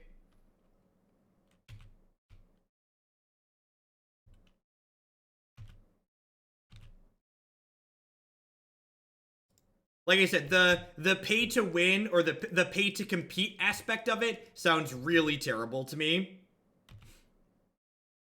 The idea that like if you know a deck is good, like you're gonna have to buy decks that are like iterations of that seems really silly. Every card printed in the game is unique. Every deck has a computer-generated name that's printed onto each physical card, so you can't mix and match cards between decks. Also, like, could you imagine, like, Yu-Gi-Oh! Style, some kid reaches across the table that gets pissed off and, like, rips one of the cards in your deck in half? Now suddenly your deck's unplayable because that card was unique, and you have to have it to play? Or, like, your dog, like, opens your deck box and, like, destroys one of your cards in your favorite deck? Oops, gotta go buy a new deck now. Can't play this one anymore.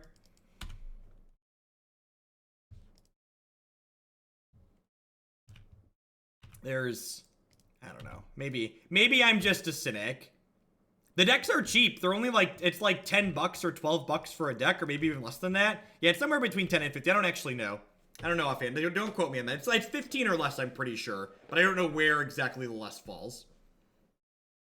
I've never actually played Yu-Gi-Oh! I've played Pokemon, but not Yu-Gi-Oh!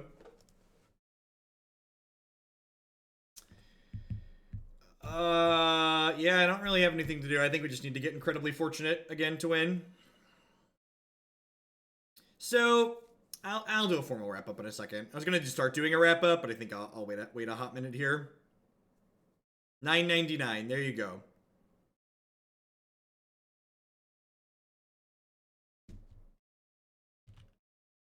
This hand has Fatal Push into Bitterblossom into Scion to potentially present a quick clock.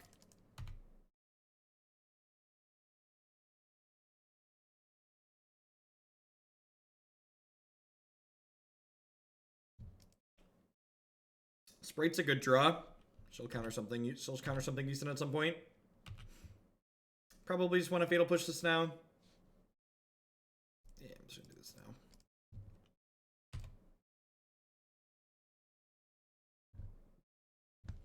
Yeah, Pokemon's really neat. The axis that the resources work on Pokemon I find particularly interesting. It's very from a game actions per turn standpoint, Pokemon is absurdly complicated.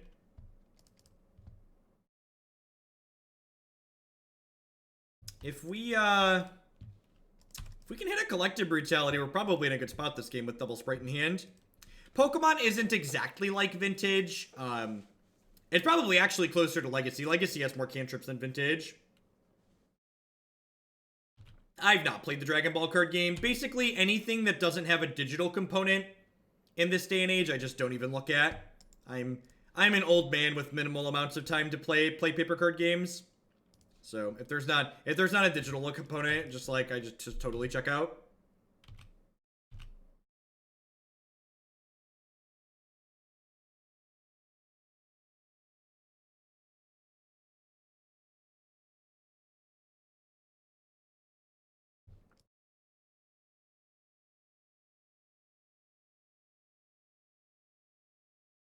Which, speaking of games that have paper and digital, the Warhammer card game's great. Did I ever play any of the new Hearthstone expansion? A very small amount.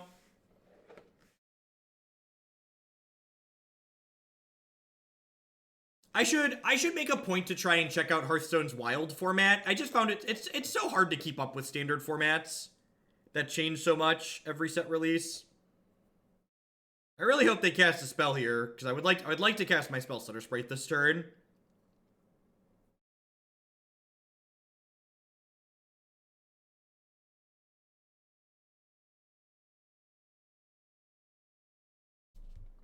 Yeah, me too. I hope the Pro Tour breakdown next year is 3 standard, 2 modern, and a team event. I think that's like the most realistic I could hope for. I think half being modern is about what we could get.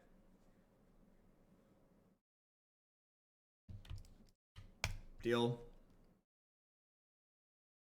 Artifact. It's gonna be released on desktop at the end of November this year, and it's gonna be released on mobile later next year at some point.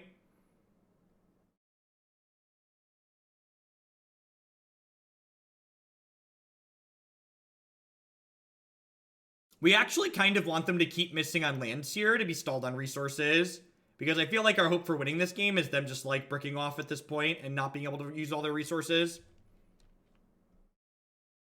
Mutavault is a great draw because it allows me to start racing here. The fact they suspended a Riftbolt here is actually pretty good for us, because it means that I'm going to be able to guaranteed Spellstutter Sprite something next turn for some value.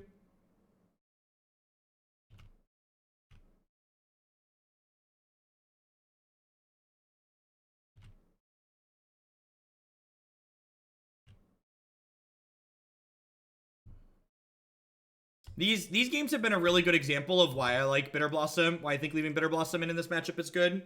These 2 games that we won. And next year in Valtheim. And that's actually one of the reasons why I've spent time playing the Warhammer game, because they're releasing on tablet first. So there's a closed beta for the Warhammer game that I've been playing on my tablet now. Just because, like, any of my time, like, Magic basically dominates my PC time with streaming and preparing for stream stuff.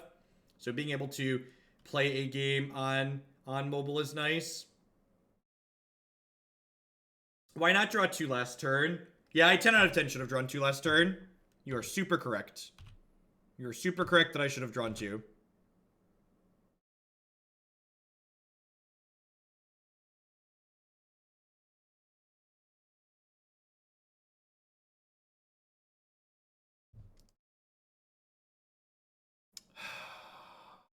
I basically have to draw Counterspell or Collective Brutality here, right?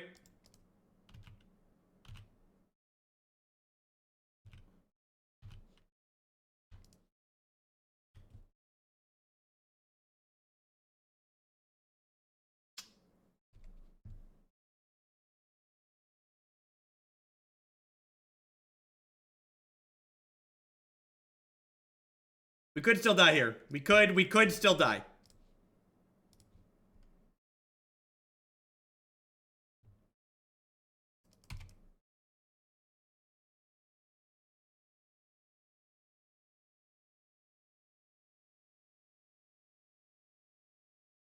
Are they dead? They're dead, right?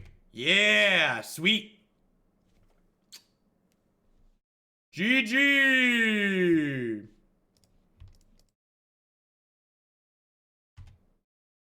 Don't mind me. Smush.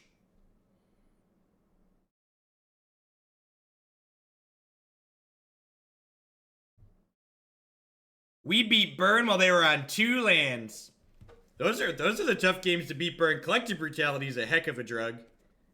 I'm glad those post-board games played out that way to like really kind of show why I thought Bitterblossom was worth leaving in this matchup. Yeah, we hit the 4-1. So the deck technically would have been 3-2 because we should have died to humans, right? Our match against humans would not have ended in a W if it would have played to its natural conclusion. We timed them out because they were playing really slowly.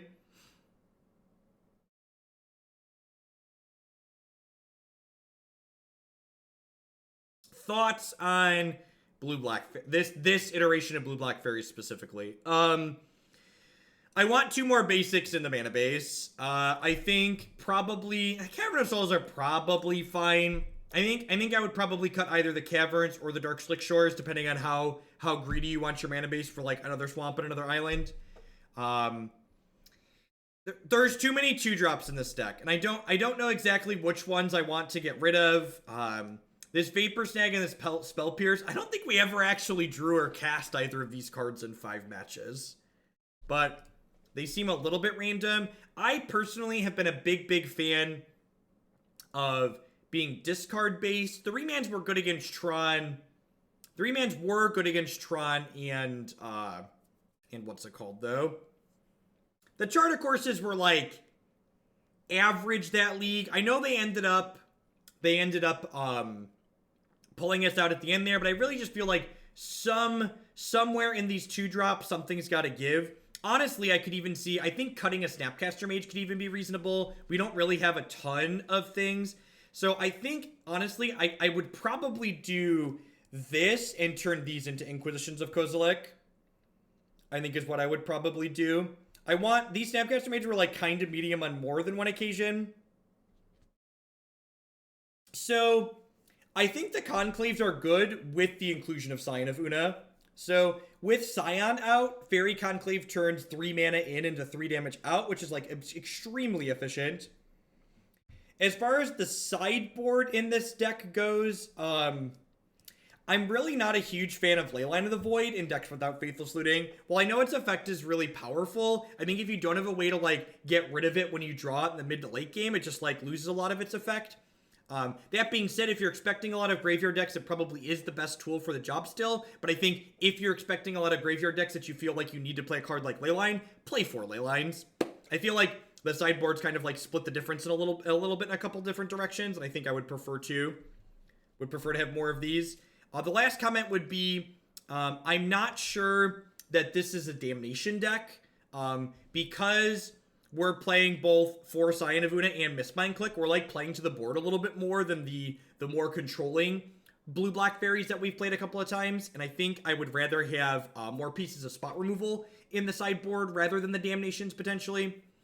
So a lot of the matches where you want Leyline, Brutality isn't very good. So like those cards aren't coming in together a lot of the time, in my experience.